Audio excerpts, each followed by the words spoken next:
So, happening today, President Trump will speak with Ukrainian President Zelensky as they work toward a deal to end the Russia-Ukraine war. Fox correspondent Lucas Tomlinson joins us live in Washington with those details. Lucas, good morning.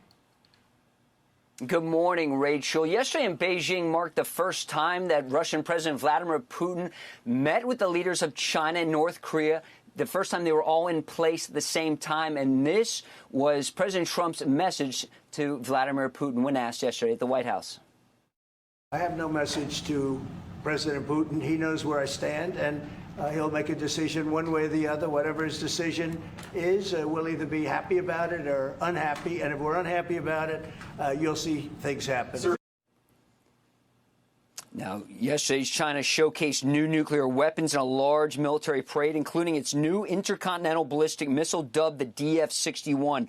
Trump was asked about the trio of leaders, which some saw as an ominous image to the free world.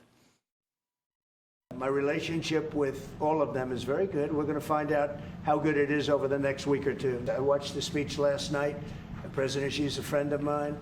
But I thought that the United States should have been mentioned last night during that speech because we helped China very, very much. Now, Putin claims he's ready to meet with Ukraine's president, saying, quote, if Zelensky is ready for a meeting, let him come to Moscow. Now, Putin also unveiled his peace terms, something we've heard before. What Russia gets, Ukraine concedes control of Donetsk and Luhansk. That's all the Donbass region, of course. Frees the front lines in Kherson and Zaporizhia. And the U.S. recognizes Russia's sovereignty over captured land. That's likely a non-starter, guys. What Russia concedes, it's willing to negotiate over small slivers of Sumy in the Kharkiv regions, and Russia's open to discussing security guarantees for Ukraine. Russia has said it's not open to Western forces being in Ukraine. Now, Ukraine's president says any retreat from the Donbass would leave his country exposed and give Putin a base for future attacks.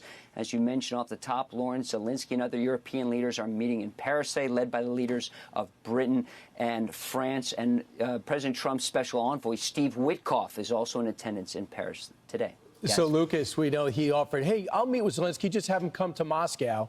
But he also says over and over again, Zelensky's not a legitimate leader of Ukraine. And his point is he's gone past his 5-year term. But in the Constitution of Ukraine, it specifically says if you're at war, you can't have elections. That's correct, Brian. We saw it during World War II in Britain. They didn't hold elections for 10 years, although Churchill was later defeated. Didn't even make the VJ Day, the victory over Japan. But that's likely, this is what officials say, is likely Putin stalling for more time, Brian. No question. Thanks, Lucas. Thanks, Lucas. Talked with some sources close to the president yesterday, and the best way they described it is the president is calm, cool, collected.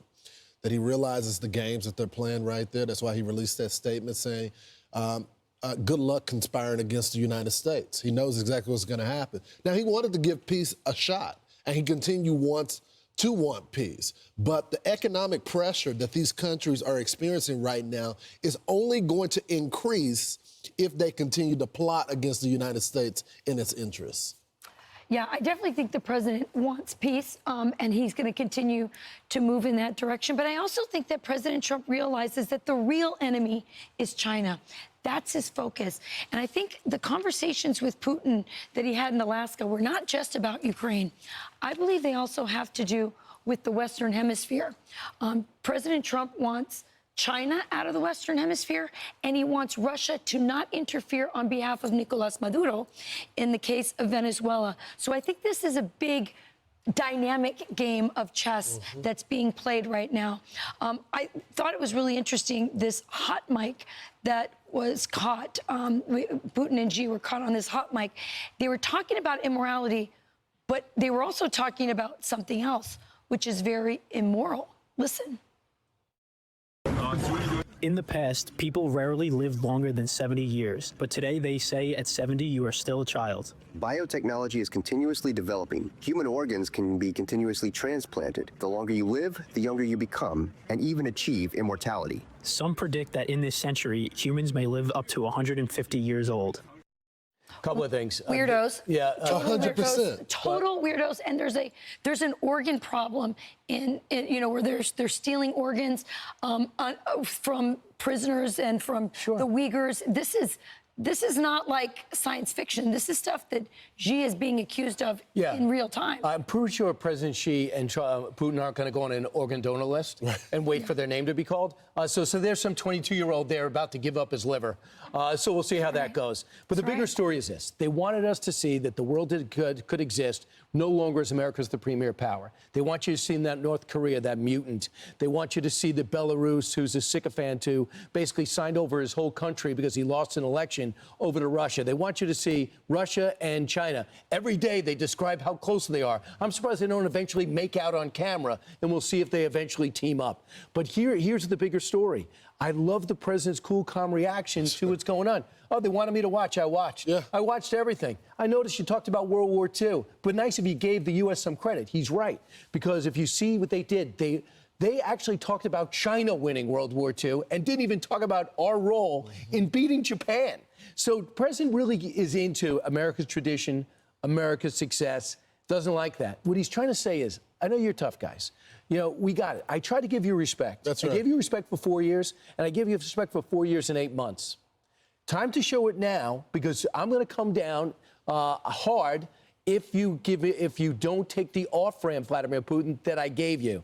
And hey, it's Will Kane. Click here to subscribe to the Fox News channel on YouTube. It's the best way to get our latest interviews and highlights. And click to subscribe to the Will Kane podcast for full episodes right now.